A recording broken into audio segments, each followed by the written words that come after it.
Ya, oke. Ya, tadi nggak kerekam ya. Tadi sampai mana tadi nggak kerekam? Ya, oke. Jadi tadi kita lagi bahas apa? Lagi bahas. Coba kita ulang sedikit ya biar bisa kerekam ya. Oke, ini ya. Tadi kita udah ini ya. Tadi kita sudah bahas tentang rating show, kemudian rating count, print schema sama show. Ya, ini tadi nggak kerekam ya. Ya, sekarang kita bahas tentang kita sedang menggunakan sebuah algoritma ya yang digunakan di big data yang namanya apa? Alternating Least Square gitu ya. ALS ya, Alternating Least Square. Oke. Nah, sebenarnya di PDF kedua itu dibahas detailnya. Sekarang kita lihat dokumentasinya. Yang pertama adalah Anda harus pahami PySpark-nya PySpark edisi keberapa ya, versi keberapa. Ini saya arahkan ke sini ke Spark Apache org/doc ya. Maka di sini Anda bisa lihat ya perkembangannya ya. Nah, yang kita install Spark berapa edisinya? 303. Kalau misalnya pengen dibuka langsung boleh aja. Ini saya buka yang pertama, ini adalah PySpark 303. Yang kedua yang script yang kita gunakan versi berapa? 243. Nah, ini adalah dua versi dari PySpark ya yang kita gunakan. Nah, kalau Anda sampai di sini ada penjelasan tentang programming guide-nya, kemudian API-nya ya. Kemudian yang kita bahas yang mana sekarang? ML-lib ya. Jadi silakan klik di sini. Anda mau pakai yang 303 silakan. Anda pengen 243 juga silakan. Kalau pengen sama persis dengan script yang kita jalankan, bukanya 243. Nah, di sini Anda silakan buka programming guide-nya, kemudian buka yang mesin ML-lib-nya di sini. Nah, di sini ada ML-lib basic start semua ini ya. Ini yang pertama adalah yang RRD base-nya. Yang kita gunakan yang atas ini ya. Yang ini adalah versi yang lama. Bedanya apa? Bedanya kalau yang lama itu pakai ML-lib ya. Yang kita pakai adalah yang di atas. Nah, yang kita sedang gunakan yang mana? Silakan Anda masuk ke sini, kemudian cari link yang namanya adalah collaborative filtering. Ini yang kita bahas nih sekarang. Collaborative filtering ya. Oke, nah ini dari sini ya. Ini kalau mau saya kasih linknya, ya saya udah buka WA belum? Duh, tar dulu sebentar. Ada di sensor dulu ya. Ya.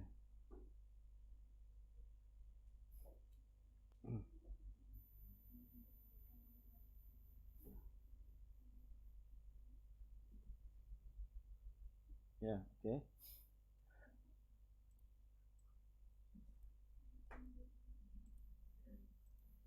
Sudah dapat linknya belum? Ya, oke. Mudah-mudahan nggak pusing ya. Pusing nggak kan? Bagus kalau pusing ya. Aduh, nggak ke sensor ya. Sorry ya. Aduh, iya. Aduh.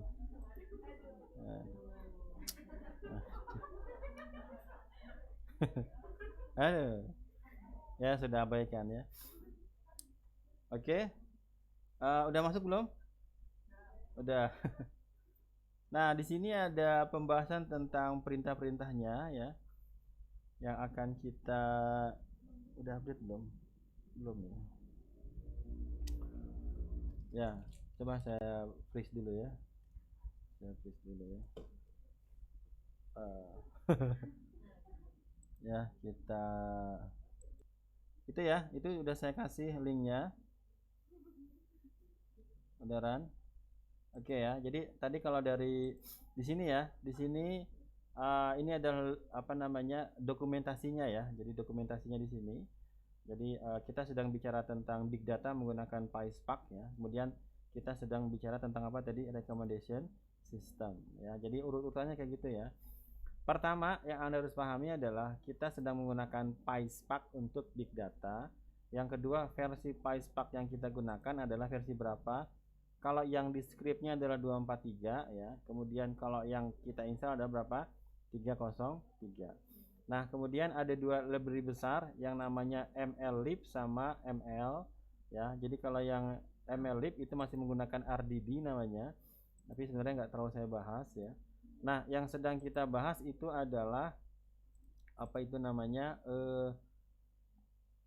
di sini ya. Jadi kita sudah menggunakan jadi kalau kita bicara tentang PySpark di sini besarnya ya, ada yang sekarang kita sedang menggunakan PySpark yang machine learning lah ya, MLlib di sini. Nah, ini di sini ada link yang bicara tentang apa? Collaborative filtering. Nah, ini yang sedang kita pelajarin.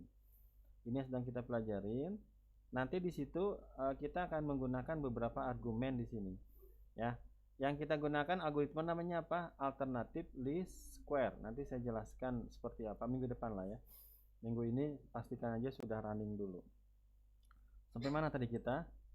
Oke, sampai pada dokumentasinya, kemudian skripnya sampai mana tadi? Oke, nah di sini ya. Nah, ini ibaratnya kita tidak perlu bicara tentang bagaimana bikinnya, Pak, algoritma ini. Ya, tapi kita sedang bicara bagaimana menggunakan algoritma ini. Ya, jadi algoritma ini adalah algoritma yang digunakan di masalah recommendation system gitu ya. Oke, minggu depan saya lengkapi teori-teorinya yang saya skip. Nah, berarti pertama pastikan perintah ini adalah run gitu ya. Maka silakan Anda run. Oke, masalah apa enggak? Bisa ya? Oke. Nah, berarti sekarang kita sudah bisa menggunakan algoritma ini. Bagaimana cara algoritma ini bekerja, Pak? Maka saya harus menjelaskan tentang bagaimana kerja dari sebuah apa namanya metric factorization gitu ya. Itu kita skip aja dulu. Nah, sekarang kita masuk ke pembahasan berikutnya. Kalau Anda lihat di PDF-nya, silakan Anda lihat di PDF-nya. Di PDF yang ketiga di situ ya. Di situ ada bicara tentang beberapa argumen yang digunakan gitu ya. Beberapa argumen yang digunakan. Nah, mana dia? Nah, di sini ya. Nah, di sini ini adalah beberapa signature dibilangnya. Tapi ini adalah saya jelaskan di sini ya. Ini adalah argumen ya atau parameter yang digunakan di algoritma ini. Gitu ya. Jadi ibaratnya ini adalah nilai-nilai default-nya. Nilai-nilai apa? Nilai-nilai default. Nilai-nilai default itu apa? Nilai-nilai settingan yang sudah diberikan ketika kita tidak mengaturnya. Bisa dipahami? Maka di sini ada beberapa settingan. Gini deh bayangannya. Bayangkan Anda punya mesin. Di mesin itu ada beberapa tombol dan masing-masing tombol itu punya nama. Bayangkan itu ada mesin besar gitu ya, ada mesin besar. Nama mesinnya apa? Nama mesinnya adalah ALS. Ada satu mesin besar namanya adalah ALS yang digunakan untuk rekomendasi sistem. Nah, nanti masing-masing ini punya tombol-tombol. Nah, punya tombol-tombol ini punya nama. Misalnya namanya adalah rank. Namanya adalah max iter. Namanya adalah reg param. Bisa dibayangkan? Nah, kemudian masing-masing tombol itu kita bisa ngatur settingannya, tapi ada nilai bawaan yang sudah diatur sebelumnya. Nah, itu namanya default value. Nah, di rank ini nilai rank default value-nya adalah 10, max iter adalah 10. Jadi, sebenarnya ketika kita memberikan perintah yang di atas di sini, maka secara otomatis parameter-parameter ini diberikan. Oke. Nah, itu yang kadang-kadang ketika orang main machine learning, data science, kok kayaknya cuma gitu doang, Pak ya? Kok kayak main-main, Pak? Kalau sebenarnya paham nggak gitu juga, karena kita mengatur semua parameter, semua hyperparameter. Nah, kemudian di sini ada 3 pengaturan yang ada hubungannya dengan nama kolom atau nama field. Oke, pertama Anda harus paham di sini ada namanya argumennya, rank, ada nilainya, ada parameternya atau argumennya, ada nilainya. Nah, di sini ada argumen namanya apa? User column, item column, atau sama rating call. Nah, ini adalah 3 nilai yang defaultnya. Oke, user, item, sama rating. Nah, settingan ini ada hubungannya dengan 3 kolom yang kita punya di data yang kita miliki di sini. Nah, di sini. Perhatikan di sini, user kolomnya ya, namanya apa? User. Yang kita gunakan di sini apa? User ID. Maka nanti kita rubah. Yang kedua ada namanya item column, digunakan sebagai apa? Item, nanti kita gunakan movie ID. Kemudian rating com, kita gunakan apa? Rating. Nah, kalau yang ketiga sebenarnya udah sama dengan nama yang di sini. Bisa dipahami ya? Maka ketika kita mengatur, kita mengimport ALS, sebenarnya nggak cuma ALS, banyak argumen, banyak parameter yang kita atur yang namanya default value. Seperti itu ya. Nah, nanti ada namanya parameter dan namanya hyperparameter gitu ya. Bisa dipahami di sini? Masih kuat kan? Jangan dirasa ya. Yakin aja ngerti gitu ya. Oke, nah kalau kita coba di sini ada print skema tadi ya sebelumnya. Tadi sudah pernah saya ya coba kita ikutin aja lah ya. Oke, kita ikutin aja. Oke, target saya hari ini adalah sampai pada PDF 4 sudah selesai gitu ya. Oke, coba kita rating, kemudian print skema. Oke, silakan Anda perhatikan apa aja di situ. Ada user ID, ada movie ID, sama the rate. Ini tadi sebelumnya sudah kita bahas. Nah, sekarang kita akan masuk kepada mengatur nilai yang tadi. Ini kok banyak banget yang sama ya. Oke, sekarang kita masuk ke modelnya. Ya, oke. Ini adalah bagaimana cara kita membuat sebuah objek dari kelas ALS ya. Saya ngomongnya udah beda lagi nih. Oke, coba kita bikin sini aja. Oke, silakan kita ikutin. Kita bikin sebuah variabel namanya apa? Model. Silakan diikutin. Kurung buka, kurung tutup seperti ini. Kelihatan nggak? Ini kelihatan nggak ini? Kelihatan ya? Oke. Nah, kemudian nama model ini akan kita gunakan kelas yang tadi ya, library yang tadi namanya apa? Alternating least square. Oke, kita atur di sini. Kemudian tadi saya sampaikan kita punya beberapa aturan ya yang akan kita gunakan di sini. Nah, di sini kita akan mengatur 3 argumen ya, 3 argumen yang apa? Ini oke, di sini ya. Anda perhatikan di sini, mana tadi? PDF ya. Anda perhatikan di sini apa aja tadi yang saya bilang? User call, item call, sama rating call. Nah, ketika kita mengatur ALS di sini, mana tadi? Nih ya, ini kan kita bilang ALS ya. Maka ALS di sini adalah ALS yang di atas di sini. Oke, bisa paham ya. Nah, kemudian di sini itu ada banyak. Kalau Anda klik di sini, silakan Anda klik di sini, kemudian Anda tekan shift sama tab. Shift sama tab. Maka nanti muncul seperti ini. Kalau Anda tarik lagi ke atas, maka ini adalah semua nilai default value-nya. Saya ulangi ya. Taruh kursornya di mana?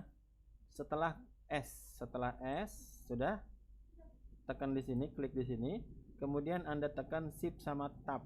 Shift sama tab berbarengan. Oke, muncul. Maka nanti itu kalau Anda mau kasih tanda panah ke atas atau Anda klik plus di sini, maka ini adalah itu yang tadi saya jelaskan sebelumnya. Ini adalah nilai-nilai di default ya. Rank sama dengan 10, max start sama dengan 10. Nah, ini kita akan merubah 3 nilai yang kita sesuaikan dengan nilai kolom-kolom yang ada di dataset kita. Bisa dipahami? Bisa. Maka tadi di data kita kasih namanya apa? User call. Anda bisa kasih tab di sini. Nah, ya. Misalnya klik US kemudian tab, dia akan auto complete ya. Nah, di sini nama dari kolomnya user ID. Pakai koma enggak? Pakai koma. Kemudian item. Kalau tanya ini apa? Ini adalah nama-nama argumennya yang bikin si algoritmanya. Ya, Anda nggak usah mikir di situ. Yang Anda pikirkan adalah nama-nama kolomnya ya. Movie ID ya, koma. Kemudian rating tab kolom ya. Kemudian rating. Kalau yang ketiga ini sebenarnya sudah ya. Tapi kita gunakan aja. Oke, ini adalah cara kita menggunakan algoritma ini yang kita kaitkan dengan nama-nama dari kolom-kolom dari dataset yang kita miliki. Kita atur nih, tapi belum train nih. Ini masih ngatur-ngatur parameternya aja, ngatur-ngatur argumennya aja. Nah, nanti ini kita simpan di mana? kita simpan di variabel namanya siapa? Model. Jadi model ini menggunakan library ini atau kelas ini, di mana settingan user kolomnya adalah user ID, item kolomnya adalah movie ID. Sudah terhubung belum sama datasetnya? Di mana sudahnya? Belum. Belum, Bu, belum ya, belum. Tadi nama datasetnya kita taruh di mana? Di rating ya. Jadi si rating ini ya, variabel rating ini tahu di mana datasetnya. Tapi belum ada hubungannya sama modelnya, sama algoritmanya. Ya. Oke guys, oke girls. Oke, bisa dipahami? Bisa ya. Nanti kalau Anda kerja bilang, "Udah ngerti PySpark belum?" Sudah gitu ya. Nanti dilihatin. Ini jadi portofolio Anda ya. Sudah pernah belajar di sini. Nah, kita ikutin di sini. Di sini sebenarnya ada beberapa cara lah ya, ada beberapa cara. Tapi di sini langsung kita train. Nah, caranya adalah yang tadi yang saya tanyakan. Caranya adalah kita panggil metode namanya fit ya. Kemudian kita hubungkan dengan nama datasetnya dengan variabel yang tahu di mana tempat si apa itu namanya datasetnya. Nah, rating di sini adalah nama dari variabel yang tadi kita definisikan di atas ya. Ini ya. Yang tadi kita definisikan dia mereference pada datasetnya. Yang mana Pak? Yang ini. Ini ya, ini. Nah, itu adalah hubungan antara model dengan datasetnya ya. Gampangnya itu seperti itu. Nanti saya kasih contoh-contoh yang lain di machine learning yang biasa ya. Nah, ketika kita running seperti ini, maka kita sudah menggunakan ALS yang sudah kita define field-fieldnya seperti ini. Kemudian sudah kita fitkan ya dengan variabel yang tahu datasetnya di mana. Oke, silakan di running. Bisa apa tidak? Mungkin lebih cepat Anda ya. Oke. Udah error aja. Error apa warning? Errornya apa?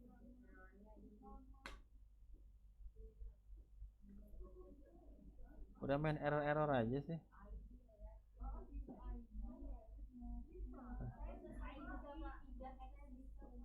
Ini saya bisa. Coba dicek user ID-nya. I-nya gede nih. I-nya gede I-nya. Ada yang bisa nggak? Ada. Good. Bisa. April. Revi bisa. Masih tetap ya. Oke, datanya berapa tadi? Berapa ratus ribu? Ini masih small dataset ya, masih dataset yang kecil ya.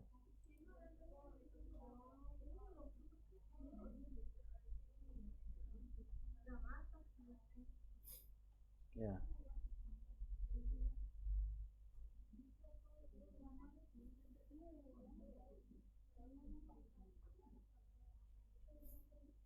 Oke, sudah bisa?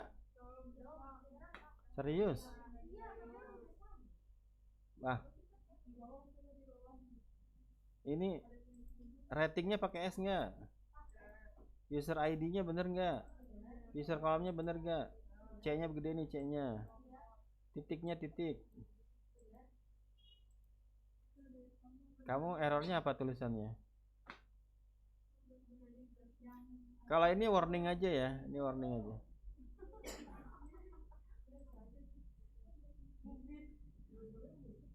Movie ID.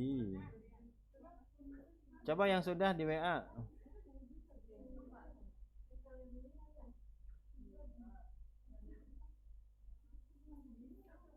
Nabila udah? Ya.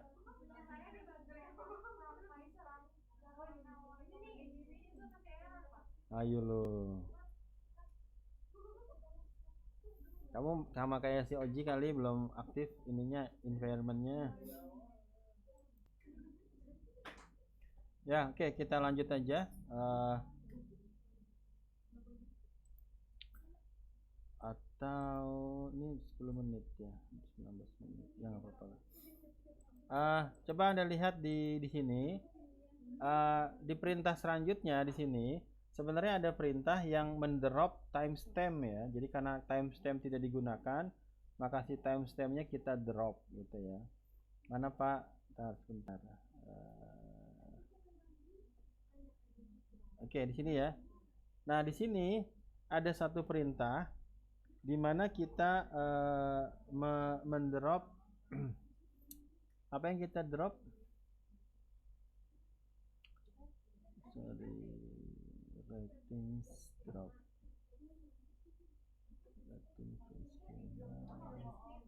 Sorry, itu tadi belum lengkap perintahnya ya.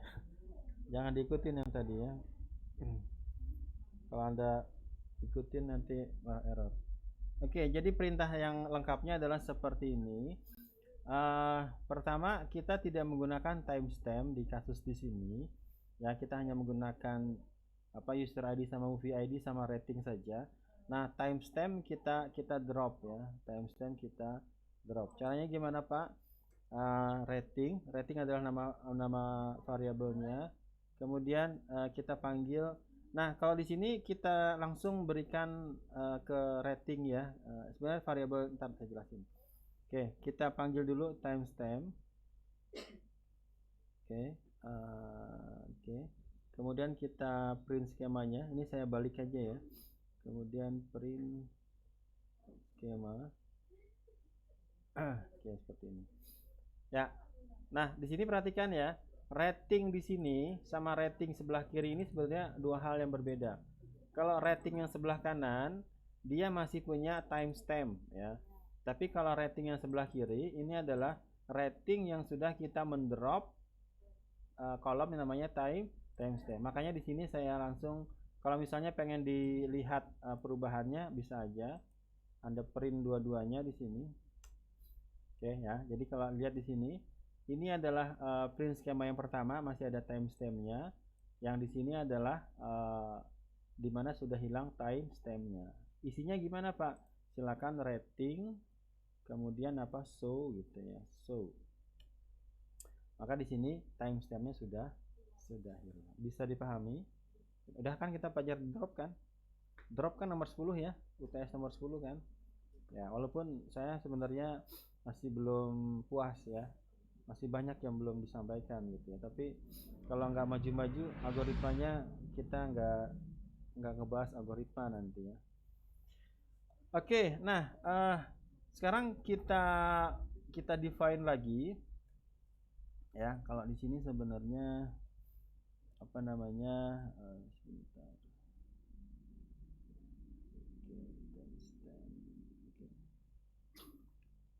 Setelah kita drop, kita running lagi ya. Oke, silahkan diikuti. Ini sebenarnya kalau mau di copy silahkan ya. Kalau mau di copy dari yang atas, tapi kalau mau diketik lagi silahkan. Kita bikin model baru ya, yang menggunakan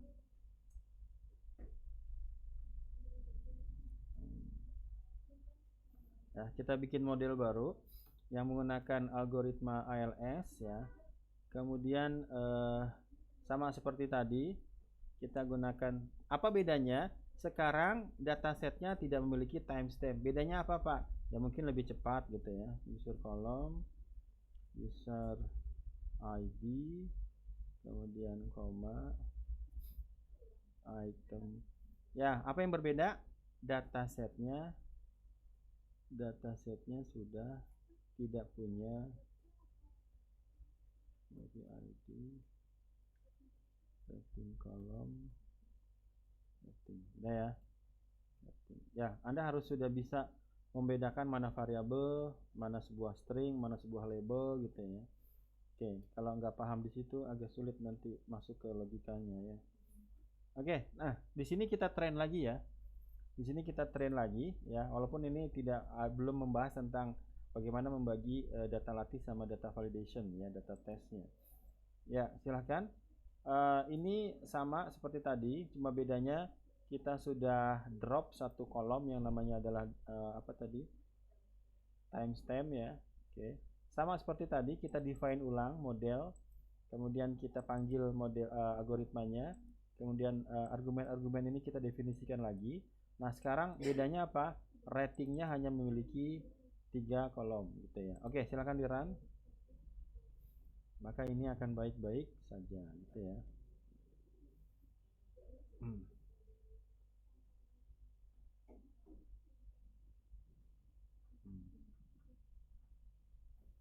Ini di PDF-nya kayaknya banyak yang redundan ya. Oke, sudah?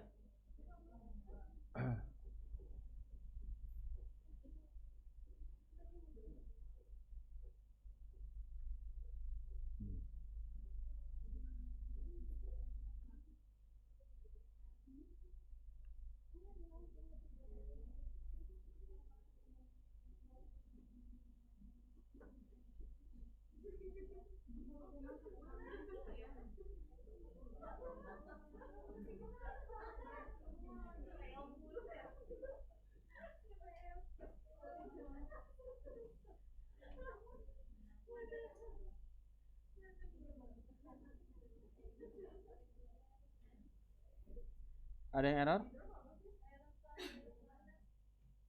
Lihat perintahnya lagi kalau error.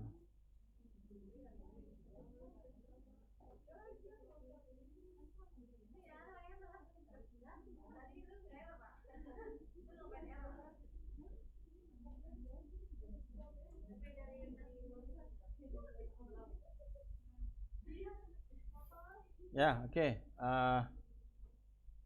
Beneran ya, setengah satu ya. Ya, di sini ada beberapa perintah lagi. Ya, silakan Anda ketikkan type, kemudian ini cuma melihat modelnya ya. Ini type model. Ini adalah kelas ALS model. Nah, kemudian di sini ada satu perintah yang namanya adalah model transform ya, model transform. Tapi di sini masih versi sederhananya ya. Nanti di PDF berikutnya itu dibahas bagaimana optimasinya lah. Jadi begini gambarannya. Gambarannya adalah kita sekarang sudah punya model yang sudah ditrain kepada data ini ya. Nah, maka sekarang kita bisa menggunakan model yang sudah kita buat ya. Oke. Nah, nanti kalau kita mau masukin ke web, ini tinggal disimpan dalam sebuah file gitu ya. Nanti kita bahas di BI lah. Biasa ngajar ya. Atau nanti saya bilang budetin ya. Ya, oke. Nama prediction sama dengan model, kemudian namanya adalah transform, nama metodenya ya. Kemudian ini masih salah sebenarnya karena kita tidak menggunakan data testing ya. Nanti saya jelas. Anda running aja dulu di sini. Di sini kita, kalau tadi sebelumnya kita pakai fit di sini untuk mentrain. Kalau di sini kita menggunakan transform ya. Sebenarnya transform ini menjalankan model yang sudah kita buat ya. Kemudian kita simpan dalam prediction ya. Oke, kemudian ini ada dua perintah lagi, nanti saya jelaskan aja. Nah, sebenarnya kelihatannya sih nggak ada apa-apa ya, tapi sebenarnya di belakang layarnya data Anda itu akan dihitung ulang ya menggunakan metode transform. Tapi di sini masalahnya adalah pada semua data gitu ya. Maka kalau kita tampilkan show ya, silakan Anda prediction kemudian show ya, tampilkan 30 data gitu ya. Maka ini adalah hasilnya.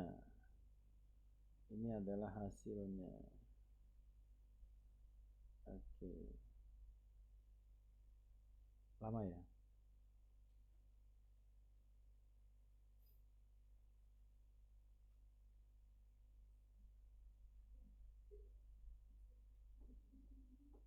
Oke, perhatikan di sini.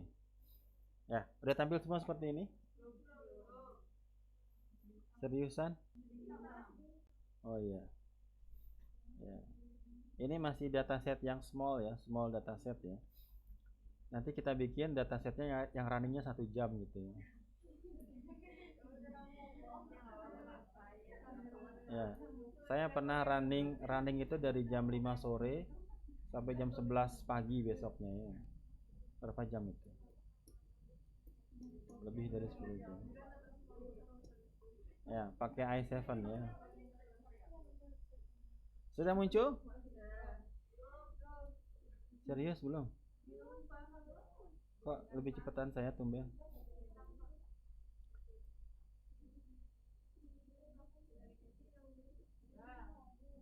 Udah. Coba di SS.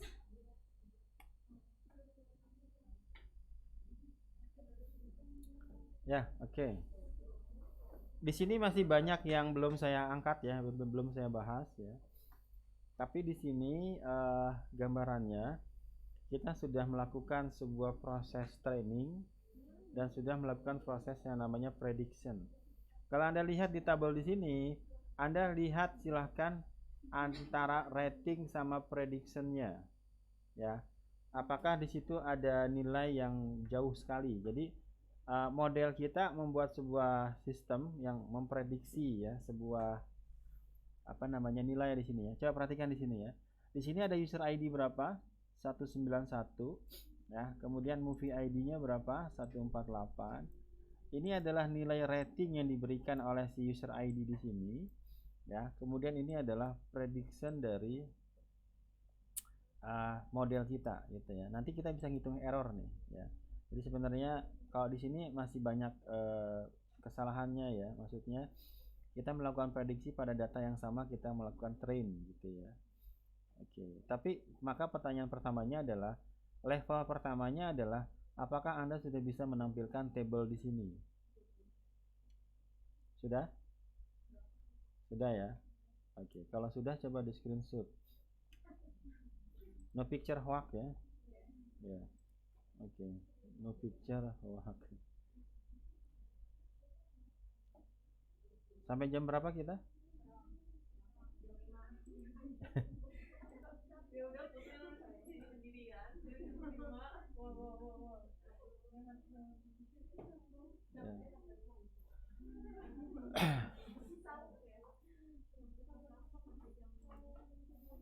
Ya, oke.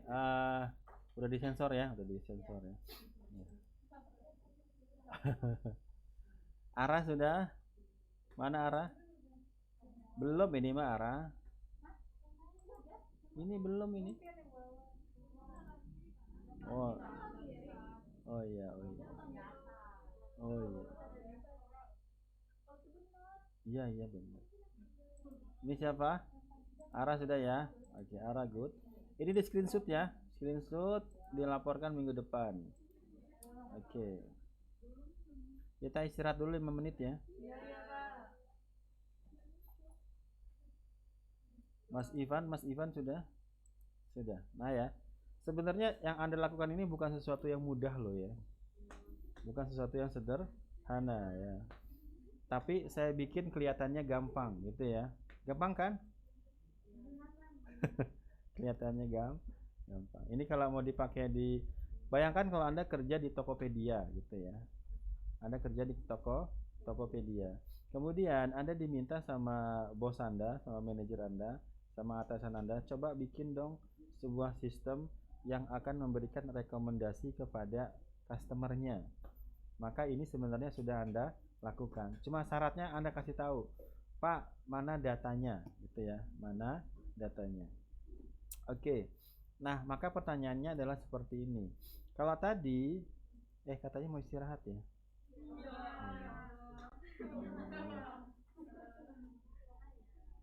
Ya udah, saya istirahat dulu. Saya potong di sini dulu ya.